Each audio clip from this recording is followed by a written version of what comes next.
নির্বাচন শুধু ক্ষমতায় যাওয়ার লড়াই নয়, এটি বিশ্বাস, জবাবদিহিতা ও ভবিষ্যতের প্রশ্ন।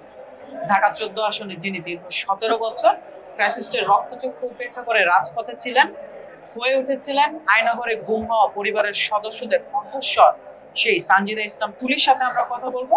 তিনি ঢাকা 14 আসনে বিএনপি মনোনীত প্রার্থী। তাকে আমরা আপনাদের প্রশ্নগুলো করব। এই প্রশ্নগুলোর কিছু হবে কঠিন, কিছু হবে আবেগী, কিছু হবে ভবিষ্যৎ নিয়ে। তার যে নির্বাচনী পরিকল্পনা, তার যে ভবিষ্যৎ পরিকল্পনা, সেগুলো সম্পর্কে জানবো। আমাদের সাথে থাকুন। আপনি কেমন আছেন? ধন্যবাদ, ভালো লাগছে আমার। এই যে আপনি, আমরা বলছিলাম যেটা, আপনি বিগত ফ্যাসিস্ট আমলে শেখ হাসিনার রক্তচক্ষু উপেক্ষা করে যে গুমের মতো ঘটনাগুলো সারা বিশ্বে তুলে ধরেছেন, সে লড়াইটা চালিয়ে গেছেন।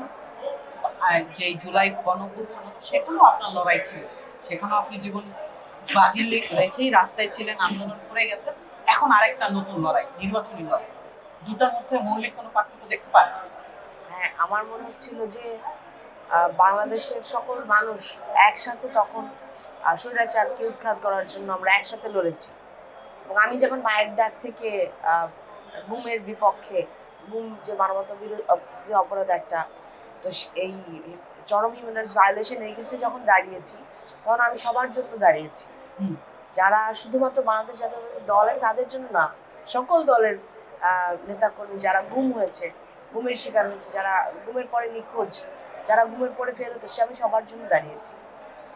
এখন রাজনীতির মাঠে আসার পরে দেখা গেল যে এই জায়গাটাতে নীতির মধ্যে কিছু পার্থক্য চলে আসলো, এবং ওইখানটাতে যখন আর নারী প্রার্থী হিসেবে যখন আসলাম, তখন প্রেক্ষাপটটা আরো ভিন্ন।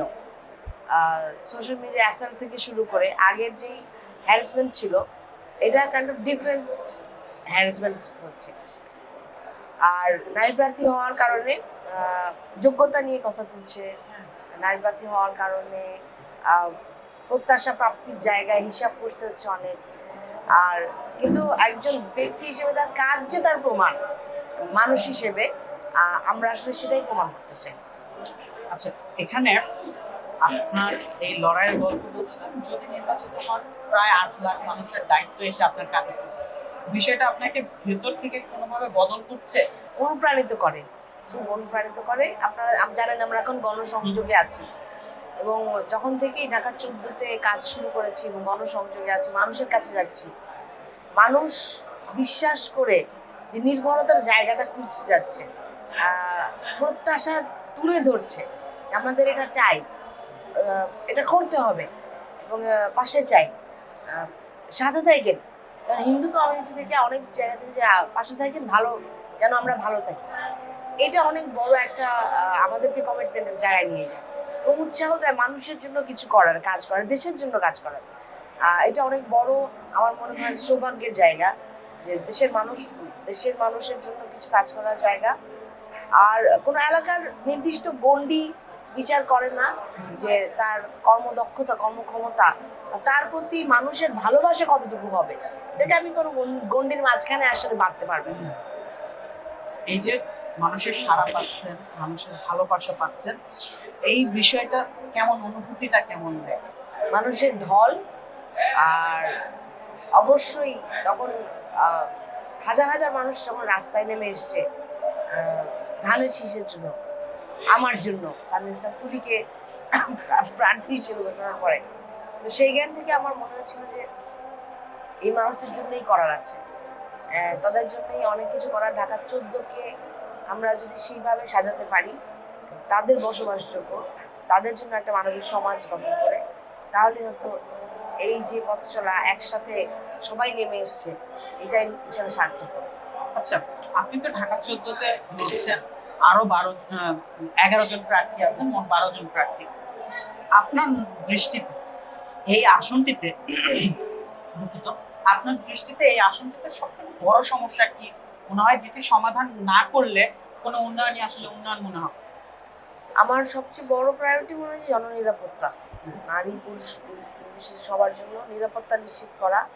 কারণ এখনকার যে পরিস্থিতি, যেখানে দুর্নীতি, চাঁদাবাজি, দখলদারিত্ব এত বেড়ে গেছে, মাদকের এত প্রভাব সমাজের মধ্যে, মানুষ স্বাভাবিকভাবে কিন্তু চলাফেরা করতে পারে না নিরাপদে। তো প্রধান দায়িত্ব হচ্ছে নিরাপত্তা নিশ্চিত করা। নিরাপত্তার জায়গা থেকে ঢাকা 14 আসনে একটা বড় সমস্যার জায়গা রয়ে গেছে। বিগত সময়ে সরকারের যারা অংশ ছিল তাদের জায়গা থেকে সেই সরকারি দলের কর্মী যারা আছে তারা চাঁদাবাজের সাথে জড়িত ছিল। আর এই সমস্যাটা এখনো আছে, যেহেতু এটি একটি বাণিজ্যিক এলাকা। সেই জায়গাটি সমাধান করার উপায় কি মনে করছেন? আর নির্বাচিত হলে এই যে আপনার কর্মী যারা হবেন তাদের মধ্যে যদি এরকম একটা প্রবণতা দেখা যায়, সেখানে আপনার কি ভূমিকা থাকবে? রুল অফ ল ইন প্লেসে না থাকার কারণে এই অবস্থাটা কিন্তু সৃষ্টি হয়েছে। রুল অফ ল যদি ইন প্লেসে থাকতো, ডিসিপ্লিনারি অ্যাকশন যদি নিত, তাহলে কিন্তু এই জায়গাতে আসার কথা না। তারপরেও যদি কিছু ব্লেম থাকে, সেগুলো কিন্তু আমাদের দল থেকে আপনারা জানেন কার্যকরী অ্যাকশন নিয়েছে, অনেক বহিষ্কার করা হয়েছে। এবং পাশাপাশি এটা যেন সামনের দিনে না হয়, সেই প্র্যাকটিসটা আনার জন্য আমরা একেবারেই জিরো টলারেন্স থাকি। এবং এটা দুর্নীতি, চাঁদাবাজি বলেন, মাদক বলেন, সব ক্ষেত্রে। কারণ এটা আমাকে, সমাজকে, আমাদের কাজকে কোনোভাবেই হেল্প করে, বরং আরো বাধাগ্রস্ত করে, ধ্বংস করে। সেই জায়গায় আমাদের জিরো টলারেন্স থাকবে। এবং মানুষের যদি কর্মসংস্থান হয়, সেই জায়গাতে এই ঘাটতিগুলো মনে হয় পূরণ হয়। শিক্ষার পাশাপাশি আপনি যদি ছাত্রদেরকে বা তরুণ যারা, তাদের বিনোদনের ব্যবস্থা না রাখে, তারা তো মাদকের দিকে যাবেই। হ্যাঁ, প্রত্যেকটারই একটা প্রেক্ষাপট থাকে যেটা এটা সৃষ্টি করে। তো সেই জায়গাতে আসলে কাজ করতে চাই, সেই জায়গায় কাজ করলে আমার মনে হয় সম্ভব। আচ্ছা, একটা বিষয় যেটি আপনি নির্বাচনের মাঠে আসার পর থেকে আপনার বিরোধীরা প্রচারণার হাতিয়ার হিসেবে ব্যবহার করছেন আপনার বিরুদ্ধে, সেটা আপনি ঢাকা 14 আসনের স্থায়ী বাসিন্দা নন, আপনি এখানে নতুন মুখ, দল আপনাকে এই আসনটিতে দায়িত্ব দিয়েছেন। সেই যে প্রচারণা, সেই প্রচারণার জবাবে আপনি কি বলবেন? আর আপনার কি মনে হয় এর কারণে আপনার নির্বাচনের ফলাফলে কোনো প্রভাব পড়বে? একেবারেই না। ধানের শীষ প্রতীক নিয়ে এটা আমি জনগণের চোখে মুখে যেটা যেতে পারছি, ভালোবাসা। ভালোবাসা, মানুষের জন্য যে ভালোবাসা, মানুষের জন্য কাজ করার, মানুষকে সাথে নিয়ে কাজ করার জন্য, এটার কোনো গণ্ডি হয় না, কোনো বাউন্ডারি হয় না, কোনো সীমানা হয় না। আর আপনারা জানেন আমি বিগত 15 বছরও কাজ করেছি মানুষের অধিকার নিয়ে, এবং মানুষকে সাথে নিয়ে, মানুষকে পাশে নিয়ে, এবং সারা বাংলাদেশে। তো আমার কাছে যে কোনো জায়গার মানুষ, আমরা আসলে তাদের জন্য কাজ করি। কোনো গণ্ডি, কোনো অংশ এটাকে আসলে নির্ধারণ করে না। আচ্ছা, এখানে একটা সংবাদ যেটা হচ্ছে আপনার আসনেই একজন বিএনপির পক্ষ থেকে বিদ্রোহী প্রার্থী দাঁড়িয়েছেন। বিএনপির তিনি মনোনয়ন প্রত্যাশী ছিলেন। সেখানে সাধারণ মানুষের মুখে, আমরা যখন এই 14 আসনে কাজ করতে যাই, সাধারণ মানুষের মুখে একটা কথা আমরা বারবার শুনতে পাই, অনেকেই বলেন যে যখন বিএনপির দুইজন প্রার্থী, মানে একজন সাবেক বিএনপি ছিলেন, তাকে দল থেকে বহিষ্কার করা হয়েছে, যখন বিএনপির দুইজন প্রার্থী একসাথে নির্বাচনের মুখোমুখি হয়, তখন ভোট ভাগ হয়ে যাওয়ার একটা সংখ্যা তৈরি হয়। সেটা আপনার চোখে কেমন? সেটা আপনি কি মনে করছেন?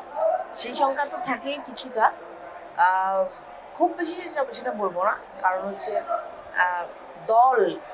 দলের হয়ে কাজ করার, দলের প্রতীক নিয়ে যাওয়ার, এটা একটা জনগণের জন্য ভালোবাসার জায়গায়, সম্মানের জায়গায়, ধানের শীর্ষের জন্য।